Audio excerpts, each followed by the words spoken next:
আপনি কি জানেন ইসলামের ইতিহাসে এমন একটি দিন আছে যেদিন বহু নবী রাসূলের জীবনে ঘটেছিল অবিস্মরণীয় ঘটনা? সেই দিনটি হল আশুরা, মহরম মাসের ১০ তারিখ। বর্ণনা অনুযায়ী এই দিনেই হযরত আদম আলাইহিসসালামের তওবা কবুল হয়েছিল। হযরত নূহ আলাইহিসসালামের নৌকা মহাপ্লাবনের পর নিরাপদে ফিরেছিল জুদি পাহাড়ে। হযরত মূসা আলাইহিসসালাম আল্লাহর কুদরতে ফেরাউনের অত্যাচার থেকে মুক্তি পেয়েছিলেন, আর ফেরাউন তার বাহিনীসহ পানিতে ডুবে ধ্বংস হয়েছিল। এছাড়াও হযরত ইব্রাহিম আলাইহিসসালাম আগুন থেকে মুক্তি লাভ করেন। হযরত ইউনুস আলাইহিসসালাম মাছের পেট থেকে বের হয়ে আসেন এবং হযরত আইয়ুব আলাইহিসসালাম দীর্ঘ রোগভোগের পর সুস্থতা লাভ করেন বলে বিভিন্ন বর্ণনায় উল্লেখ পাওয়া যায়।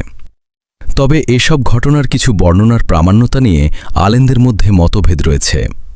কিন্তু আশুরার সঙ্গে জড়িয়ে আছে একটি অকাট্য সত্য।